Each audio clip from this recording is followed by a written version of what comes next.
Glória a Deus, mais um domingo na presença do Senhor, e é sempre muito bom você que está aqui conosco na igreja, você que está nos assistindo, louvar esse Deus maravilhoso. A presença de Deus é real e nós cantamos junto com os anjos louvores ao Senhor e temos a plena certeza de que Ele se faz presente também no Evangelho que nós pregamos aqui, que é a Santa Palavra Eterna, o Evangelho da Graça Gloriosa de Jesus Cristo. Amém. Vamos voltar para o nosso tema em Marcos, né? Estamos seguindo, caminhando para o final do Evangelho de Marcos, esse Evangelho que nos abençoou tanto e que tem feito tanto bem a nós. Se quiser sentar, fique à vontade. Hoje nós vamos dar continuidade. Nós pregamos na semana passada sobre o Getsemane e nós entendemos o quão difícil, o quão doloroso foi para o Senhor aquele momento. Ele angustiado, afligido, chorando e suando sangue.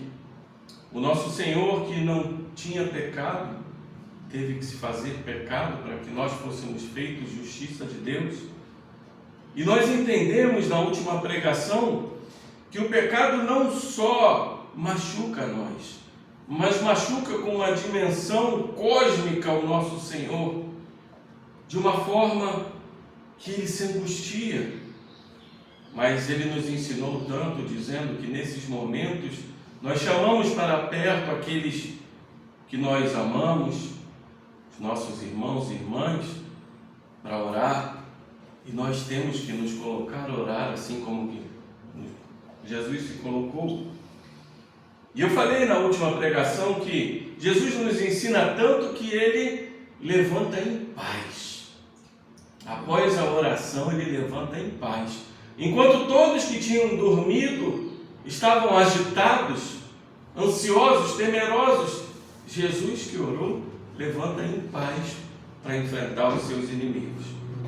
Hoje nós vamos terminar o capítulo 14, nós vamos do verso 43 a 72, e é um momento em que Jesus é preso, Jesus é julgado e Jesus é negado. Então, muitas coisas acontecem, mas todas elas estão ligadas. Vamos ler a palavra do Senhor. Acompanhe aí comigo na sua Bíblia, Marcos 14, capítulo 43, que diz assim: E logo, falava ele ainda, quando chegou Judas, um dos 12, e com ele, vindo da parte dos principais sacerdotes, escribas e anciãos, uma turba com espadas e porretes. Ora, o traidor tinha-lhe dado esta senha: aquele a quem eu beijar é esse, prendei-o e levai-o com segurança. E logo que chegou, aproximando-se, disse-lhe: Mestre, e o beijou. Então lhe deitaram as mãos e o prenderam. Nisto, um dos circunstantes, sacando da espada, feriu o servo do sumo sacerdote e cortou-lhe a orelha. Disse-lhe Jesus: Saístes com espadas e porretes para prender-me como a um salteador? Todos os dias eu estava convosco no templo, ensinando, e não me prendestes. Contudo, era para que se cumpram as Escrituras. Então, deixando, todos fugiram. Seguiam um jovem coberto unicamente com um lençol e lançaram-lhe a mão, mas ele, largando o lençol, fugiu desnudo. E levaram Jesus ao sumo sacerdote e reuniram-se todos os principais sacerdotes, os anciãos e os escribas. Pedro seguira-o de longe até o interior do pátio do sumo sacerdote e estava sentado entre os serventuários, aquentando-se ao fogo. E os principais sacerdotes e todo o sinédrio procuravam algum testemunho contra Jesus para o condenar à morte e não o achavam. Pois muitos testificavam falsamente, dizendo: Nós o ouvimos declarar: Eu destruirei este santuário edificado por mãos humanas e em 3 dias construirei outro, não por mãos humanas. Nem assim o testemunho deles era coerente. Levantando-se o sumo sacerdote, no meio perguntou a Jesus: Nada respondes ao que eles te depõem contra ti? Ele, porém, guardou o silêncio e nada respondeu. Tornou a interrogá-lo o sumo sacerdote e lhe disse: És tu o Cristo, o Filho de Deus bendito? Jesus respondeu: Eu sou, e vereis o Filho do Homem assentado à direita do Todo-Poderoso e vindo com as nuvens do céu. Então o sumo sacerdote rasgou as suas vestes e disse: Que mais necessidade temos de testemunhas? Ouvistes a blasfêmia? Que vos parece? E todos o julgaram réu de morte. Puseram-se alguns a cuspir nele, cobrir-lhe o rosto, dar-lhe murros e dizer-lhe: Profetiza! E os guardas o tomaram a bofetadas. Estando Pedro embaixo no pátio, veio uma das criadas do sumo sacerdote, e vendo a Pedro que se aquentava, fixou-o e disse: Tu também estavas com Jesus o Nazareno. Mas ele o negou, dizendo: Não o conheço, nem compreendo o que dizes. E saiu para o alpendre, e o galo cantou. E a criada, vendo-o, tornou a dizer aos circunstantes: Este é um deles. Mas ele outra vez o negou. E pouco depois, os que ali estavam disseram a Pedro: Verdadeiramente és um deles, porque também tu és galileu. Ele, porém, começou a praguejar e jurar: Não conheço esse homem de quem falais. E logo cantou o galo pela segunda vez. Então Pedro se lembrou da palavra que Jesus lhe dissera: Antes que 2 vezes cante o galo, tu me negarás 3 vezes. E caindo em si, desatou a chorar. Glória a Deus, meus irmãos. Esse texto é um texto muito forte, porque nós vemos tantas coisas para aprender, para sermos ensinados, porque muitas vezes, meus irmãos, nós passamos por coisas que deixam a gente intrigados, deixam a gente perplexos. Muitas vezes nós julgamos e olhamos para as pessoas e vemos como ele pôde fazer isso, né? E ao olhar para esse texto, a gente tem o mesmo sentimento, né? Como esses servos, como esses homens, como todos que estavam ao redor dele, puderam agir dessa forma contra ele. E nós julgamos essas pessoas. Mas hoje a pregação vem nos mostrar o quanto nós precisamos estarmos atentos a tudo que acontece ao nosso redor. Jesus vinha dizendo a todo momento para aqueles servos: vigiai, vigiai e orai. Ele disse: vigiai, porque não sabeis o tempo que o Senhor volta. Vigiai e orai, porque é chegado o tempo, o reino de Deus está aí. Mas aqueles homens, confiando na força do próprio braço, continuam dando passos nos caminhos que são caminhos de morte. Nós vemos inicialmente no texto que, no verso 43, que diz assim: Jesus falava com eles ainda no Getsêmani, que chegou a hora, que ele seria entregue, e chega Judas, um dos 12. Primeiro ponto que eu quero destacar com vocês é que você vai ver nesse texto que não se fala muito do nome daquele que fugiu nu, não se fala no nome daquele que foi cortado a orelha, mas só se fala no nome de Jesus e de Judas. E o interessante é que Marcos se atenta a dizer um dos 12. Meus irmãos, esse pedaço não está colocado aí à toa. Esse pedaço é para mostrar que aqueles que estão no meio, aqueles que estão junto, aqueles que estão caminhando com Jesus, esses são que verdadeiramente traem a Ele. Porque aqueles que não andam com Ele não estão traindo Ele, eles estão blasfemando contra Ele. Mas aqueles que andam com Ele, esses verdadeiramente traem a Ele. E Marcos dá essa dimensão de só falar do nome de Jesus e de Judas, porque ele quer que a gente não se atente para esses fatos pequenos, mas que se atente para quem Jesus é e para quem um homem pode ser. Um traidor pode ser.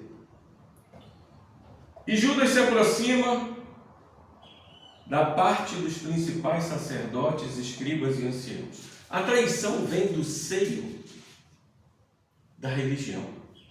A traição vem do seio daqueles que se proclamavam santos, daqueles que se proclamavam os guardadores, os guardiões da palavra de Deus. Jesus já tinha avisado: faça o que eles falam, mas não faça o que eles façam.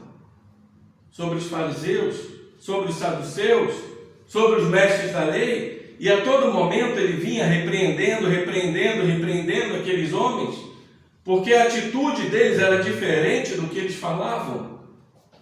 E da parte deles surge. Eles se alegraram quando Judas foi se vender a eles, porque eles já tinham tramado, desde ali do capítulo 3 de Marcos, como eles iriam matar Jesus.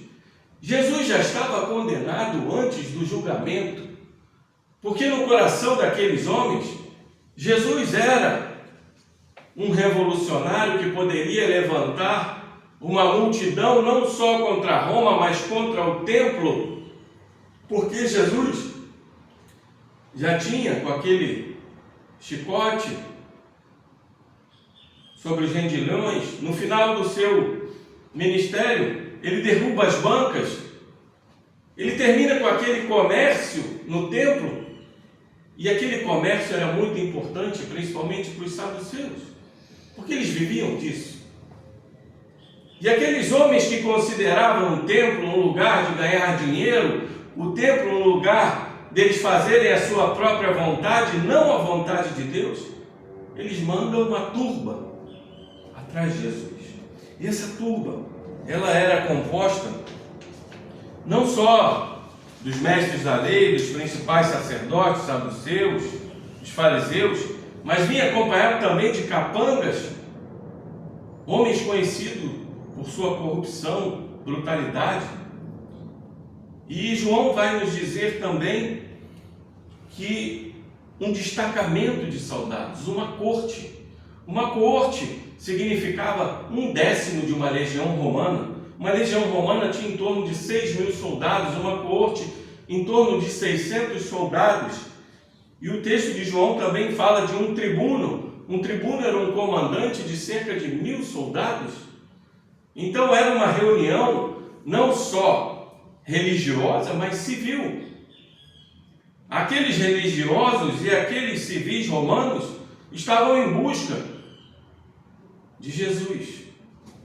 Mas olha que interessante, como nenhum dos homens entendeu a centralidade de Jesus, nem seus próprios discípulos, nem os mestres da lei, os principais sacerdotes, nem os romanos. Porque eles olham para Jesus apenas como um homem, eles olham para Jesus apenas como um revolucionário, como um Messias terreno, e Jesus a todo momento falava do Filho do Homem, do Filho de Deus.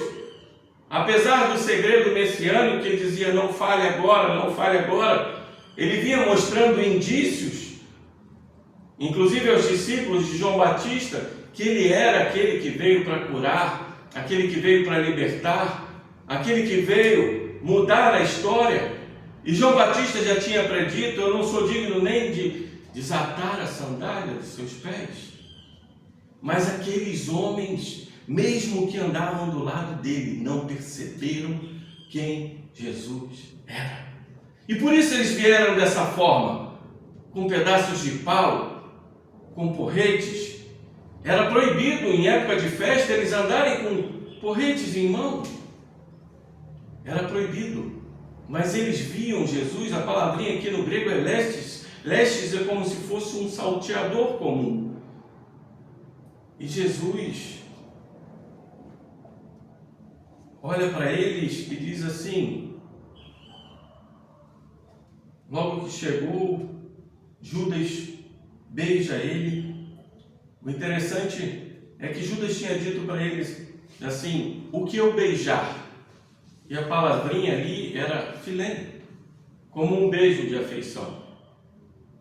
E a palavra depois quando Judas se aproxima e diz, e o beijou, é catafilém, que quer dizer, ele o beijou efusivamente, com vontade. Ele beijou com toda a sua gana, com todo o seu coração. Judas estava colocando toda a sua gana naquela traição. E ele diz, mestre. Ele admite que Jesus tinha sido o seu mestre. Jesus a todo momento escolheu Judas, andou com ele, deu graça a ele, deu amor a ele, deu ensino a ele, mostrou todas as coisas dele para ele. E ele rejeita essa graça e beijando efusivamente Jesus e eles colocam a mão e prendem. E um dos seus servos, Marcos não vai dizer quem é, mas João nos diz que é Pedro, que corta a orelha do servo do sumo sacerdote, Malco. Provavelmente aquele servo do sumo sacerdote era aquele que saiu de casa amando do sumo sacerdote Caifás e foi no templo, nós precisamos de uma turba para ir lá prender um revolucionário. E ele provavelmente devia ser o líder, estava exaltado e deve ter partido para cima de Jesus, e Pedro corta-lhe a orelha. O interessante é que Pedro não sai preso, que ele deveria ser preso, e provavelmente uma quarta cruz se levantaria naquela crucificação, mas Jesus, em sua misericórdia, pega a orelha do servo e a cura. E naquela época, eles tinham uma ideia de que se você prendesse o líder e o executasse, nada mais precisava ser feito, porque aquela revolução acabaria. Mas olha que Jesus fala para eles. Disse-lhe Jesus, saíste com espadas e porretes para prender-me como a um salteador. Todos os dias eu estava convosco no templo ensinando e não me prendestes. Contudo, é para que se cumpram as Escrituras. O interessante é que, antes de Jesus falar, aqueles homens impuseram-lhe as mãos. Em alguns textos está dito, lhe deitaram as mãos. E Jesus deitou tanto as mãos para curar, para abençoar, para tocar as pessoas com seu amor. E agora ele é tocado para ser preso, vilipendiado, difamado. Olha a inversão que nós temos aqui. A importância de você entender que aquele que tocava para curar e abençoar e derramar graça, agora é tocado para ser afligido, angustiado, oprimido, torturado e até morto. Mas tudo era feito como Jesus falou, para que se cumprisse as Escrituras. Porque Isaías já tinha profetizado que ele seria contado entre os transgressores. E a palavrinha aqui é justamente transgressor, um bandido comum, um homem sem valor. E nós acabamos de ler no texto de Isaías 53, 1, 2, que nós não fizemos caso dele. Ele não tinha nenhuma formosura, mas ele foi oprimido, não só por esses homens, mas por nós. E no verso 50 vai dizer assim, e todos fugiram. O interessante é que um pouco antes, esses discípulos diziam que, se preciso, eu morrerei com o Senhor, Pedro fala. E todos disseram a mesma coisa, nós morreremos com o Senhor. E minutos depois, todos fugiram. Ah, meus irmãos, isso nos ensina tanto. Não prometa diante de Deus algo que você não possa cumprir. A Bíblia vai nos dizer que isso é tolice. Porque, meus irmãos, aqueles que confiam na força do seu braço, esses são os especialmente que Satanás quer derrubar. E muitas vezes o nosso Senhor permite que essas coisas aconteçam para que nós dependamos mais dele e saibamos que se não for pela força dele, nós não conseguimos dar nenhum passo. E aqueles que se disseram fortes são os primeiros a correr. Aqueles que se mostraram poderosos, que diziam que iria até a morte, correram.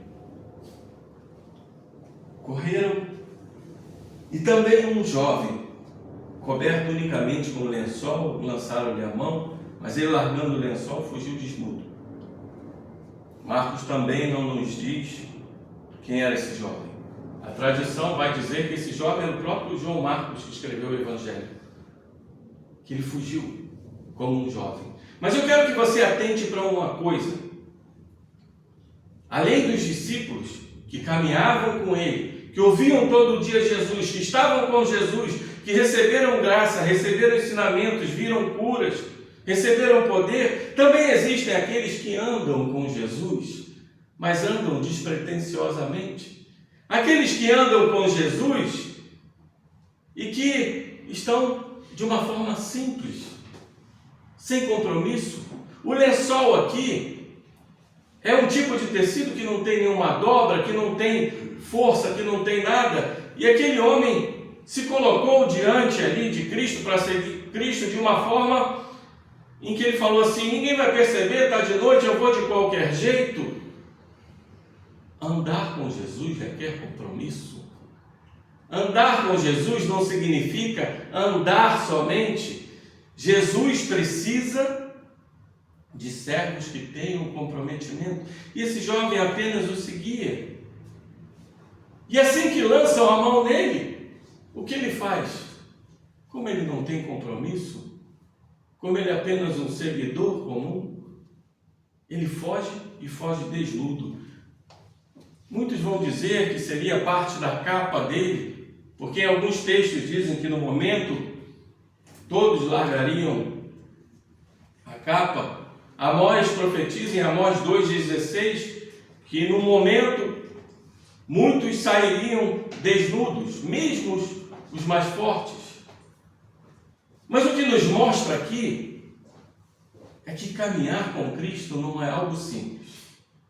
Você pode estar na igreja, vocês podem estar achando que está caminhando com Cristo, mas Jesus já tinha predito na parábola do semeador que muitos, quando veriam os cardos, os espinhos, os abrolhos, eles fugiriam. Eles não se colocariam como servos de Deus, não dariam frutos. E aqui nós vemos todos fugindo. E passando para a segunda parte do texto, eles levam Jesus para o julgamento. Levaram ao sumo sacerdote. João vai nos dizer que Jesus é levado primeiro a Anás. Anás era um sumo sacerdote. A tradição judaica, um sumo sacerdote só era proclamado sumo sacerdote quando o outro morria. Mas por que Anás, ainda vivo, e Caifás era o sumo sacerdote? E Anás também era. Caifás era genro de Anás. A corrupção daquele tempo era tão grande naquele momento que nem seguir a tradição eles estavam seguindo. Porque ainda assim eles consideravam Anás também um sumo sacerdote. E ele é levado primeiro a ele. Mas você vai perguntar, mas por que levaram primeiro a Anás? A todo momento estava dito que aqueles homens estavam procurando algo para tramar contra Jesus. Estavam procurando testemunhas. Então é bem provável que eles quisessem ganhar tempo. Leve para a casa de Anás enquanto a gente busca uma ou outra testemunha para que a gente possa incriminar Jesus. Para que a gente possa buscar. E Anás devolve para Caifás. E levando aqueles homens, os principais sacerdotes, anciãos e escribas, mas eu quero dizer para vocês que existem muitas coisas erradas aqui. Pela Mishnah, que foi criada ali no 2º século depois de Cristo, mas que muitas regras já eram seguidas nessa época. Você jamais poderia condenar alguém à morte antes que você tivesse 2 julgamentos feitos durante o dia, com 2 testemunhas diferentes que tivessem o mesmo testemunho, a mesma palavra. Mas eles julgam ele à noite. Muitos vão dizer que isso não era um julgamento, era uma audiência prévia, porque eles já sabiam que eles iriam julgar. O julgamento de Jesus já estava predito, já estava feito, porque eles queriam levar ele à morte. E eles fazem essa reunião rápida na casa do sumo sacerdote, Caifás, para justamente preparar e já para entregar para Pilatos no dia seguinte: olha, nós achamos isso e ele precisa ser condenado. Porque apesar do Sinédrio ser um povo que cooperava com o povo romano, porque naquele momento o povo judeu já estava cansado de seguir Roma, eles não queriam mais. Então eles permitiram o Sinédrio para que o Sinédrio fizesse esse meio campo entre o povo romano e o povo judeu e acalmasse o povo judeu. Mas só que eles viviam dessa corrupção e eles levam ele ali e começam a julgar. E o interessante é que no verso 54 você vai ver Pedro seguira-o de longe até o interior do pátio. Meus irmãos, aquele que prometeu ir com ele até a morte já começa a seguir de longe. Aquele que prometeu ir até o último suspiro já começa a cair. E o interessante é que quando você abre a brecha e você começa a cair, a queda começa a se tornar mais intensa. Não brinque com as coisas de Deus. Não brinque com o pecado. Não brinque com os desvios da palavra do Senhor, porque a queda vai cada dia mais ser intensa. E ele começa a seguir de longe. O interessante é quando você vai lá no Salmo 1, que diz assim: bem-aventurados os que não andam nos caminhos dos pecadores, não se detêm e não se assentam. É uma sequência. Primeiro você anda, depois você se demora, se detém com eles, depois você se assenta com eles. E olha o caminho de Pedro. Ele começa a andar de longe, junto com a multidão. Depois ele se demora ali no pátio da casa do sumo sacerdote. E por último, ele se assenta com eles. A queda de Pedro é iminente. O Salmo já havia predito: anda, detém e assenta. E aqui Pedro começa a andar com eles, começa a se demorar com eles, e daqui a pouco Pedro se assenta com os escarnecedores, e aquentando-se ao fogo. E os principais sacerdotes e todo o sinédrio procuravam algum testemunho contra Jesus para o condenar à morte e lançá-lo. Todas as testemunhas que chegavam ali, meus irmãos e irmãs, não batiam as suas declarações, e aqueles homens já estavam ficando desesperados, porque eles diziam, um falava uma coisa, o outro falava outra, e eles sabiam que não podiam levar isso a Pilatos, porque na lei romana e na lei judaica do primeiro século, aquele que desse um falso testemunho era digno de apedrejamento e morte.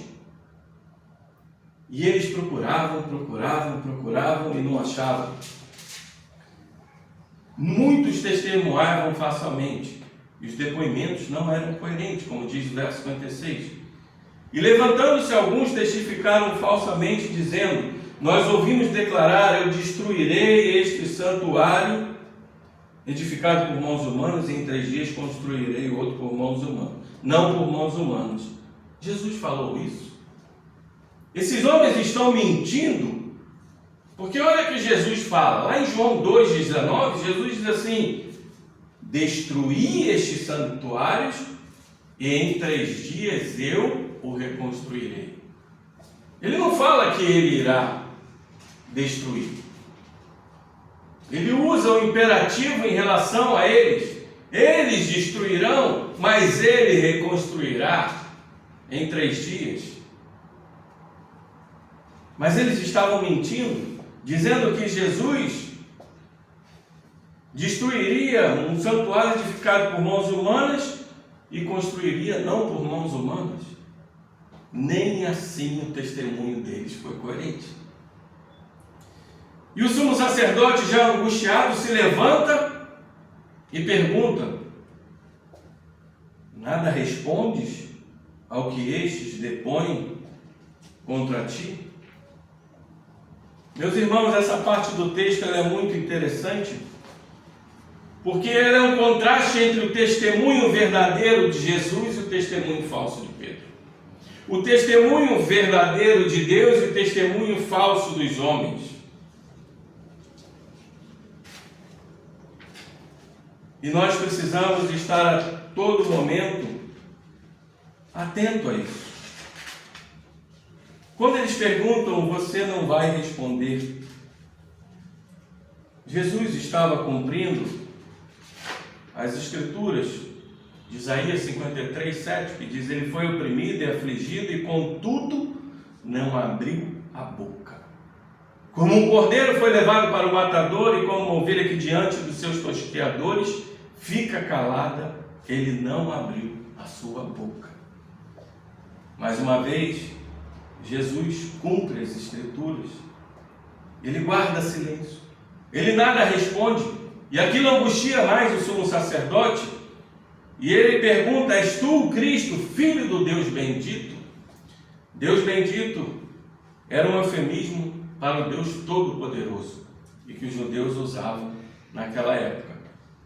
Eles não estavam preocupados na questão do Messias, porque eles sabiam que o Messias viria. Eles sabiam que o Messias seria um humano que viria para salvar. Só que na mente judaica, seria um revolucionário que tomaria à força o reino de Roma, tomaria por guerras. Só que a guerra de Jesus aqui não é material, é uma guerra espiritual, é uma guerra cósmica, em que ele não está lutando contra poderes terrenos, mas sim contra poderes celestiais, os poderes do pecado, da maldade, da malignidade. E esses homens, tanto que no 2º século se levanta um homem chamado Bártuba, que se declarava o Messias, e eles aplaudiam. Mas aqui a questão era que Jesus já tinha perdoado pecados, Jesus já tinha curado cegos, coisas que eram só feitas realmente por um Filho de Deus, por um Messias verdadeiro. E aqueles homens não queriam, porque aquela multidão toda aprendia muito com ele, estava todo o tempo com ele e sabia da importância de Jesus. E quando ele pergunta isso, é justamente para fazer com que Jesus se perca. Aqui em Marcos vai colocar a resposta de Jesus: eu sou. Em outros textos aí no Evangelho está dito assim: tu dizes. O mais interessante, meus irmãos, que as duas maiores declarações cristológicas dos Evangelhos saem da boca de um sumo sacerdote e daquele centurião que enfia a lança em Jesus. Saem da boca daqueles que não estão com ele. As duas maiores declarações sobre quem Cristo é saem da boca dos ímpios. E Jesus responde: vereis o Filho do Homem assentado à direita do Todo-Poderoso e vindo com as nuvens do céu. Jesus vai um pouco além. Jesus diz assim: eu não só sou o Messias, eu não só sou Filho do Deus bendito, eu sou aquele juiz que virá, aqueles que vocês ouviram falar lá de Daniel 7,13, que virá nos céus em glória, o Filho do Homem, para julgar todos aqueles que vocês me julgam hoje, mas amanhã eu serei o juiz da eternidade, amanhã eu serei o juiz das vossas vidas. Aleluia. Estarei assentado à direita do Todo-Poderoso. Então o sumo sacerdote rasgou as suas vestes e diz: que mais necessitemos? Temos necessidade de testemunhas? A blasfêmia está aí, porque era proibido se falar, porque no judaísmo eles consideravam que nem os anjos, os arcanjos, poderiam se sentar à direita de Deus, que era o lugar da destra da justiça. Mas Jesus diz que estarei assentado à direita do Todo-Poderoso.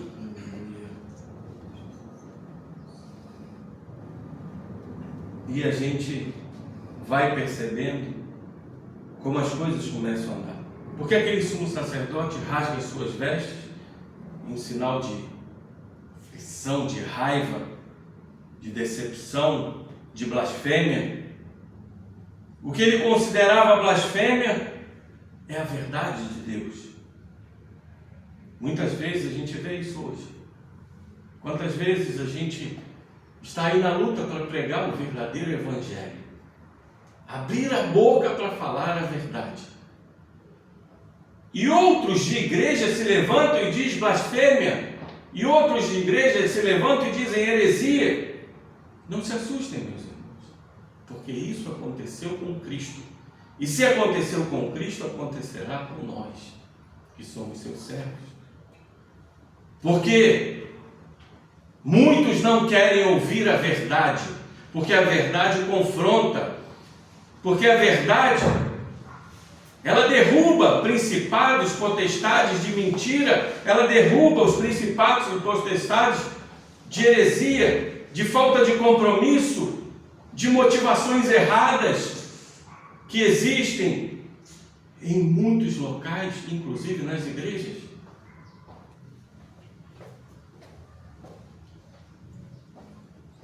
E eles julgaram ele como réu de morte.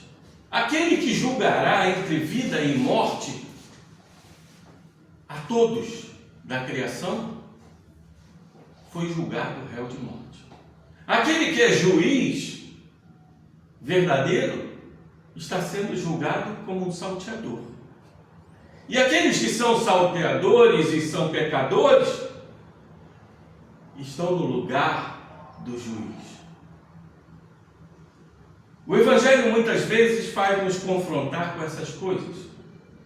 Tudo no Evangelho é invertido. Porque Jesus sempre profetizou caminhos de dificuldades, de sofrimentos, de aflições.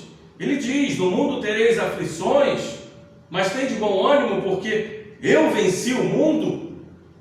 Jesus não fala, vocês terão boas vidas. Jesus diz, vocês serão perseguidos. Bem-aventurados aqueles que são perseguidos por causa da justiça. Vocês serão difamados, vilipendiados, muitos serão torturados e até mortos em meu nome. É isso que Jesus prediz. Mas isso nos dá conforto, meus irmãos, porque principalmente se falam mal de você, se levantam a língua contra você, é porque você está no caminho de Cristo. E não se assuste, porque essa difamação se levanta dentro da igreja. Não se assuste, porque essa difamação se levanta no seio da religião. E eu já falei várias vezes aqui que evangelho não é religião. Religião é algo que você faz para agradar a Deus. Evangelho, você sabe que você já é agradado de Deus porque Ele te ama. Evangelho não é o que você faz, isso é religião. Evangelho é o que Cristo fez por você. Nós não fazemos para agradar a Deus, nós fazemos por afeição e amor a Deus, porque nós sabemos o que Ele fez por nós. Isso é o Evangelho. E muitos dentro da igreja vivem algo que não é Evangelho. E essas pessoas que não vivem o Evangelho começam a agir com religiosidade. Elas se acham superiores. Elas se acham pessoas que podem muitas vezes falar o que querem para qualquer pessoa, porque eu sou da igreja. Mas quem é da verdadeira igreja tem uma posição não de arrogância, mas de humildade. Quem é da verdadeira igreja tem uma posição de verdade. Não importa o que falem de você. Tim Keller dizia que não importa o que falem, que te julguem, o que façam, não importa a aprovação que façam de você, porque você já é aprovado de Deus. Glória a Deus. Não há nada mais precioso que isso. E esses soldados, esses homens, puseram-se a cuspir nele, a cobrir-lhe o rosto, dar-lhe murros e dizer: profetiza. E os guardas o tomaram a bofetadas. Meus irmãos, a gente vê tanto isso. Muitas vezes as pessoas discutem até em redes sociais uns com os outros, se dizendo igreja e querendo dar uma bofetada no outro. E muitas vezes dizendo: por que não profetiza? Se você é o sábio. Zombam um da fé do outro, zombam um do caminho de Cristo, de um com o outro. Meus irmãos, Deus, o Espírito Santo nos deu dons diferentes, mas todos nós fazemos parte do mesmo corpo. É impossível uma mão lutar com um braço, é impossível um pé lutar com uma perna, o pescoço com a cabeça, porque todos nós estamos ligados de uma certa forma na raiz que é Cristo. E nós temos que entender que a verdade, ela é verdade até na boca de um ímpio. Muitas vezes o ímpio fala mais a verdade do que aquele que caminha. Porque eu falei para vocês no início aqui que aqueles que não andam com Cristo não são traidores, mas aqueles que andam com Cristo e fazem o contrário à vontade de Deus, eles são traidores. E seguindo para o final, estando Pedro embaixo no pátio, veio uma das criadas do sumo sacerdote, vendo a Pedro, a que se aquentava, fixou e disse: tu também estavas com Jesus, o Nazareno. Mas ele o negou, dizendo: não conheço nem compreendo o que diz, e saiu para o templo e o galo cantou. Essa primeira parte é interessante você entender que enquanto Jesus está lá em cima dando um testemunho verdadeiro, o homem está aqui embaixo dando um testemunho falso. Muitas vezes nós achamos que nós estamos indo pelo caminho certo, mas são caminhos de morte. Muitas vezes nós achamos que o nosso testemunho, se a gente desviar um pouquinho, falar e fugir um pouquinho, é um testemunho verdadeiro. Mas o testemunho verdadeiro, meus irmãos, a palavra no grego de testemunho é martirel. Mártir. O verdadeiro testemunho é dado somente por um. Por aquele que se entregou sem nenhum pecado por nós. E esse é o verdadeiro testemunho que está sendo dado acima. Aqueles homens estão julgando ele na parte de cima. E aqueles que estão na parte de baixo estão dando um testemunho falso. E é interessante que você vê uma sequência. Eu falei para vocês que Pedro ia caindo. Ele anda, ele se detém, ele se assenta. E agora olha o que Pedro faz. A primeira coisa é: a serva chega e diz para ele: tu estavas com Jesus, o Nazareno. O judeu, quando usava essa palavra Nazareno, você vai lembrar que lá no início do Evangelho diz assim: pode vir alguma coisa boa de Nazaré, né? Nazaré era um vilarejo pequeno que não tinha importância nenhuma em Israel. E aquela mulher fala de uma forma o Nazareno, como se fosse alguém sem importância.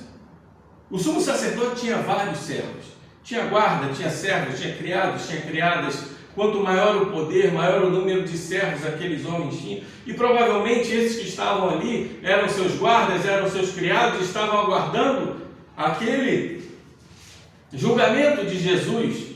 E ela olha para ele ali, devia estar escuro, mas tinha a luz da fogueira.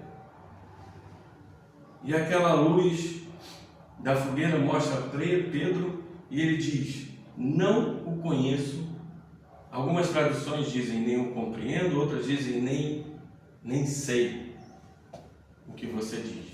A palavra aqui é muito clara, porque é uma sequência. Ele está dizendo assim: eu não conheço, eu também nem sei o que vocês estão falando. É uma continuação de que Pedro vai caminhar para sua queda. E a criada continua e vendo, tornando. Marcos vai dizer, e a criada. Nos outros textos eles vão dizer que seria outra criada, mas sendo ela ou sendo outra, nós acreditamos que seja outra criada, por isso que Marcos também usa aí a criada. Vendo, tornou a dizer aos circunstantes, este é um deles. Mas ele outra vez o negou. E pouco depois, os que estavam ali disseram a Pedro, verdadeiramente és um deles, porque também tu és galileu. Os galileus eram reconhecidos. Hoje, como a gente reconhece um paulista falar, um carioca falar, um mineiro falar, um gaúcho falar, os galileus eram reconhecidos pelo seu sotaque. E Pedro foi reconhecido. Você não é da Judéia, você é da Galileia, você fala diferente. O outro evangelho vai dizer que Pedro responde, eu não sou seu discípulo. Olha a sequência. Pedro diz, eu não conheço. Agora Pedro diz, eu não sou seu discípulo. Aquele que foi discípulo durante 3 anos, caminhou com Jesus, viu milagres, viu tudo. Agora está dizendo, eu não sou seu discípulo. Olha a tendência da queda, olha a intensidade da queda. E o texto continua e diz assim, ele, porém, começou a praguejar e a jurar, não conheço esse homem de quem fala. Essa é a última sequência da queda. Pedro começa a jurar que não conhece, que não é discípulo, que não sabe o que eles estão falando. Um juramento falso, enquanto um está jurando verdadeiramente diante daqueles, como uma ovelha muda diante dos tosqueadores, esse que está diante de pecadores, que deveria dar um testemunho, ele jura falsamente e ele começa a praguejar. Esse é o último estágio. Ele pragueja dizendo que eu morra se isso não for verdade. A que ponto chega o ser humano para fugir de uma opressão? A que ponto chega o ser humano? E esse texto está aqui para nos mostrar, não prometa. Você vai ver que um dos louvores que eu coloquei aqui foi provocativo, em que a gente cantou, te louvarei, não importam as circunstâncias. Que circunstâncias?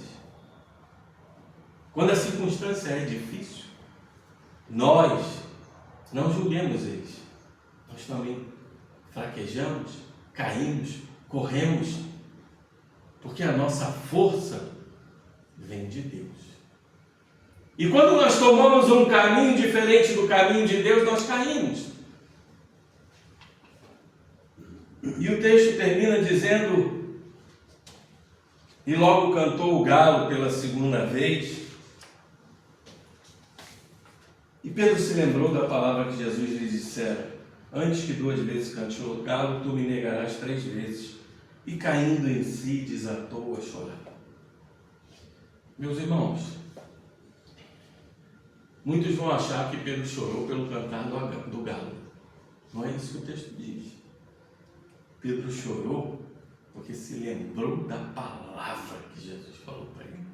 Aquela palavra de verdade, ela penetra no nosso coração de uma forma que ela destrói juntas, medulas, ela destrói tudo. Ela separa alma e espírito, ela arrebenta conosco. E naquela hora que ele ouviu o galo cantar, ele lembrou da palavra de Cristo no seu coração. Porque é assim que o Espírito Santo age com os seus. Porque você vai perceber que Judas foi aquele que destilou o veneno, engoliu o veneno e digeriu o veneno. Mas Pedro destilou o veneno, engoliu o veneno, mas vomitou o veneno. Porque o Espírito Santo, ele nos convence do pecado, da justiça, do juízo. E ele nos mostra a verdade. E essa verdade foi mostrada a Pedro ali no seu coração. E o verdadeiro arrependimento é um arrependimento para a vida, como Paulo vai dizer. Esse arrependimento para a vida foi o arrependimento que Pedro teve. Porque nós sabemos que Pedro logo depois vai dizer para Jesus: eu te amo. Jesus o perdoa, Jesus mostra a graça para ele. Jesus tem misericórdia com Pedro, porque ele tinha dito que aquele que me negará, eu também negarei diante do Pai. Aí você entra num paradoxo à sua cabeça. Mas como? Jesus perdoou Pedro porque ele não negou uma vez só, não, ele negou 3 vezes. Ele negou efusivamente, ele praguejou, ele jurou. Como? Se trata de pura graça com aqueles que ele ama. E essa é a verdade, meus irmãos. Porque muitos que negam irão ao inferno. E alguns hoje que negam, amanhã se rendem aos pés do Senhor. Você vai lembrar que aquele que estava na cruz, o ladrão, os dois, um de um lado, outro do outro, os dois zombavam. Mateus vai dizer que os dois zombavam de Cristo ao mesmo tempo. E bastou um olhar de Cristo dentro do coração de um deles, e aquele se rendeu e pediu perdão.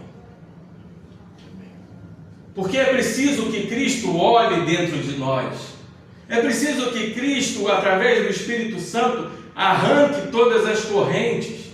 Não adianta, meus irmãos, a gente tentar, porque a gente está preso numa masmorra de prédio, a gente está preso com correntes.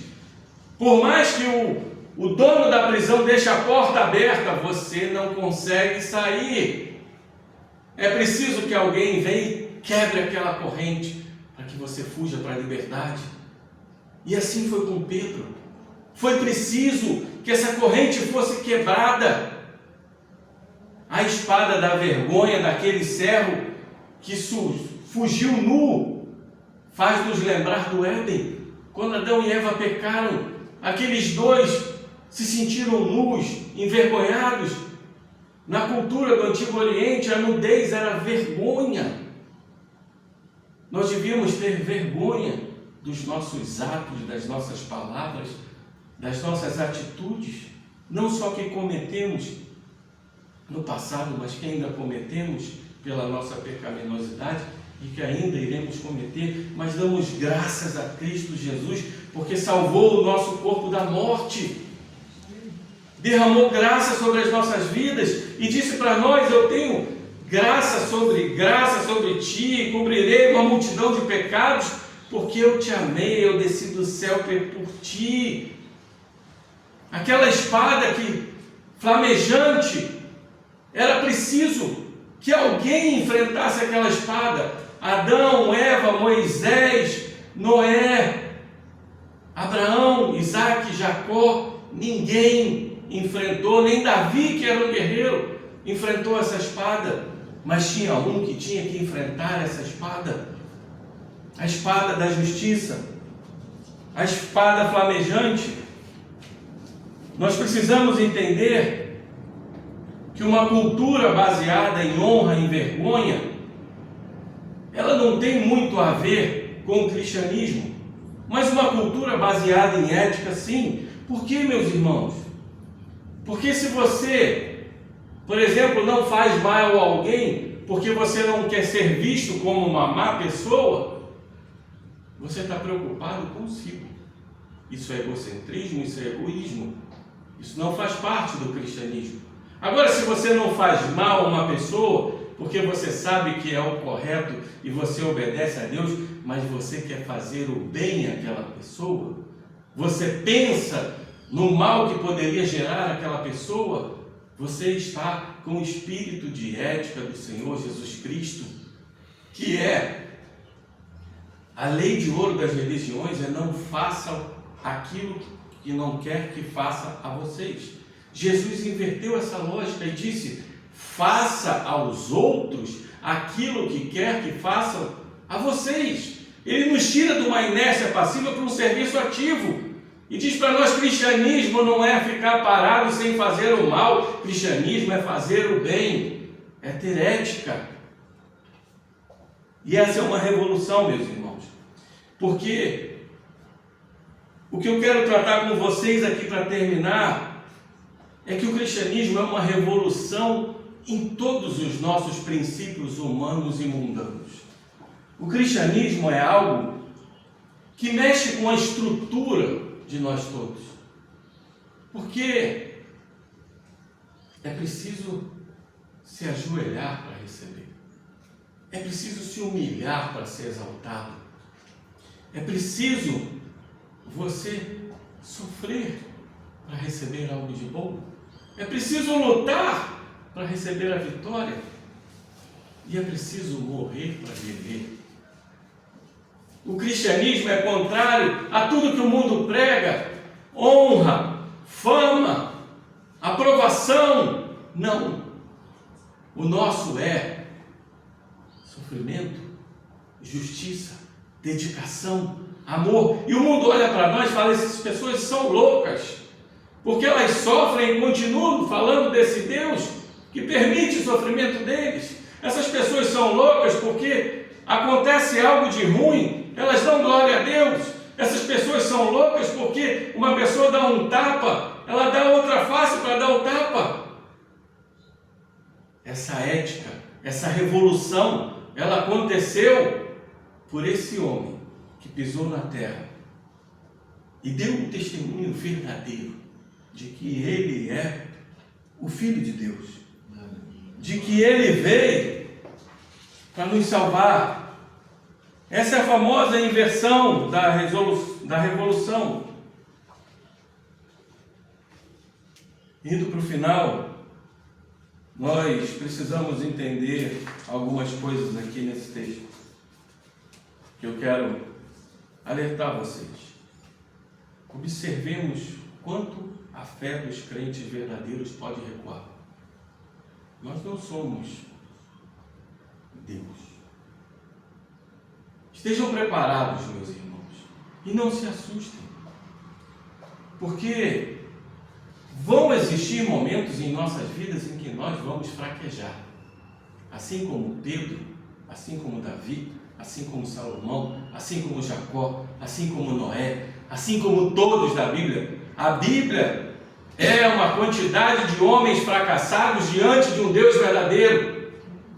Aqueles que dizem que Davi era glorioso não atentou para a história de Davi. Aqueles que dizem que Gideão é um vitorioso não atentou para a sua história, porque glorioso, vitorioso, único e santo só existe um. É aquele que dá testemunho verdadeiro, é aquele que vive a vida verdadeira, é aquele que morre para que nós possamos viver.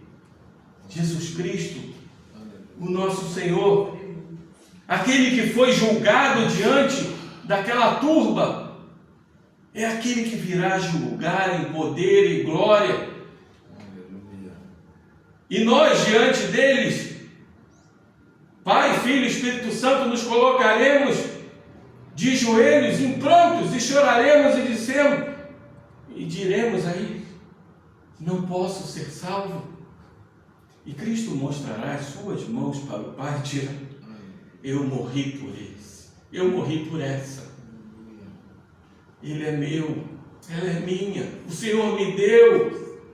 E será só por isso, meus irmãos e irmãs, não será por outra coisa. Será porque Cristo fez a obra dele por nós.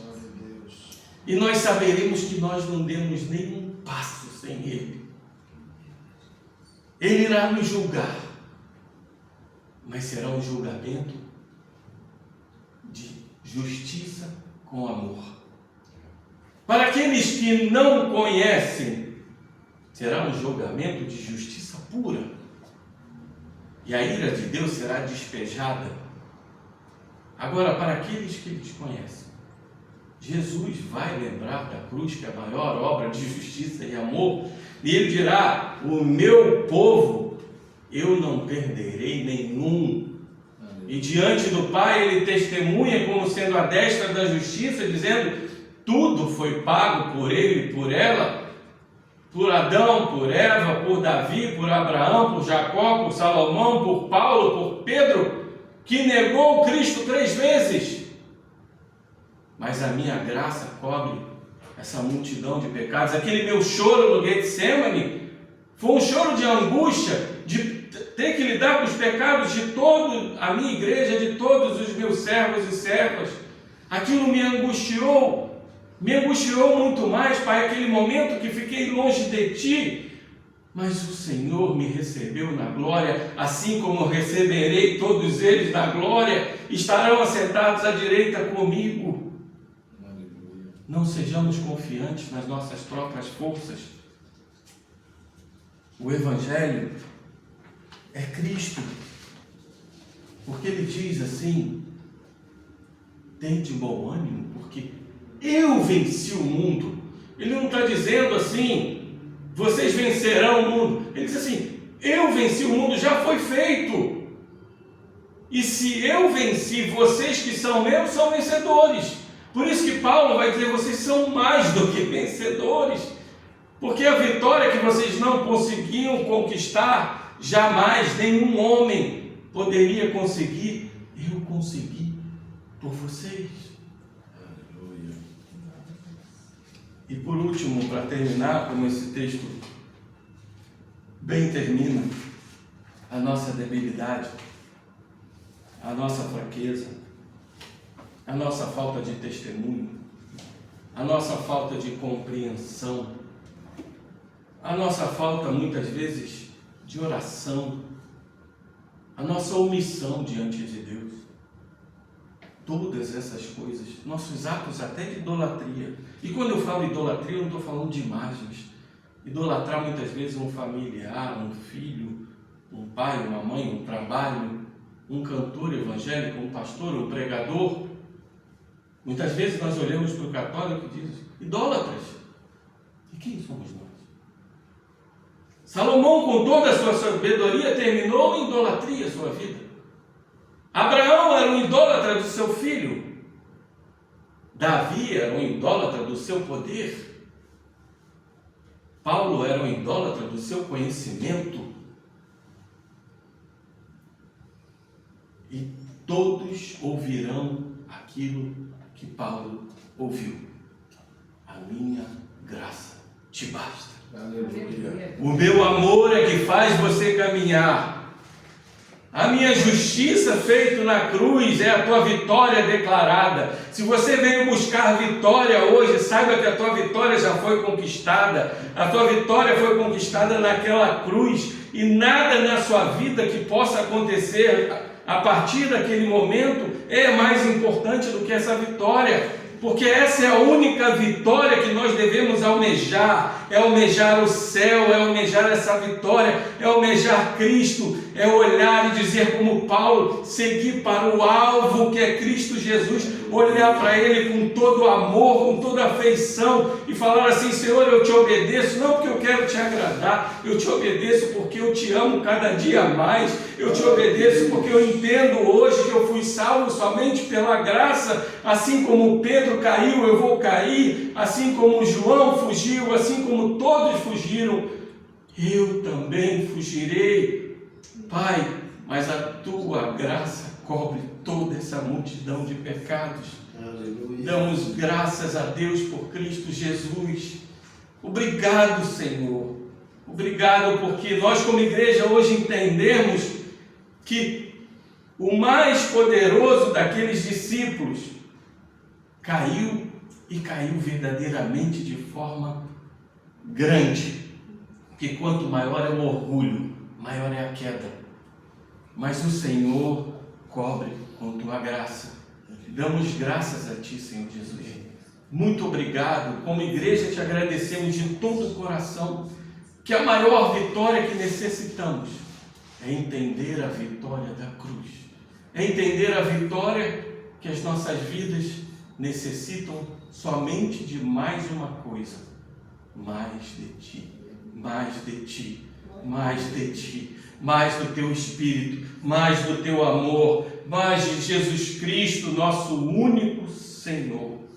Amém. Amém e amém. Vamos orar aqui para terminar. Senhor, muito obrigado pela Tua santa palavra. Obrigado porque o Senhor tem feito maravilhas. Obrigado porque o Senhor tem agido no meio de nós. Nós sabemos o quanto somos pecadores e o quanto o Senhor é santo. Porque os anjos proclamam dia e noite e dia diante de Ti: Santo, Santo, Santo. O Senhor é santo. Nós sabemos que erraremos, que erramos, que pecamos, que iremos pecar, porque o pecado, infelizmente, está no nosso corpo, na nossa mente, enganoso é o nosso coração. Mas assim como Paulo, hoje nós proclamamos como igreja, damos graças a Deus por Cristo Jesus, nosso Senhor, que salvou os nossos corpos da morte e conquistou a vitória na cruz, não só para mim, para você, meus irmãos que estão aqui na igreja, minhas irmãs, mas aqueles que nos assistem, mas também para Adão, para Eva, para Davi, para Salomão, para Jacó, para Isaac, para Abraão, para Paulo, para Pedro, de tantos outros mártires que seguiram o caminho do sofrimento, mas hoje estão na sua glória, que seguiram um caminho estreito, mas hoje tem uma imensidão de um reino diante deles, que seguiram muitas vezes a dor e a morte, mas que hoje proclamam vida e vida em abundância. Senhor, nos dê força, para que nunca seja a força do nosso braço, mas a força que vem do Espírito do Senhor dos Exércitos, que é aquele verdadeiro vitorioso e único glorioso e santo, Jesus Cristo, nosso Senhor. Amém e amém. Deus seja louvado. Que a graça do nosso Senhor Jesus Cristo, o amor de Deus o Pai e a comunhão do Espírito Santo estejam com todos aqueles que estão debaixo da graça do nosso Senhor Jesus Cristo e do amor dele. Digam do fundo do coração um amém. Amém. Amém. Glória a Deus.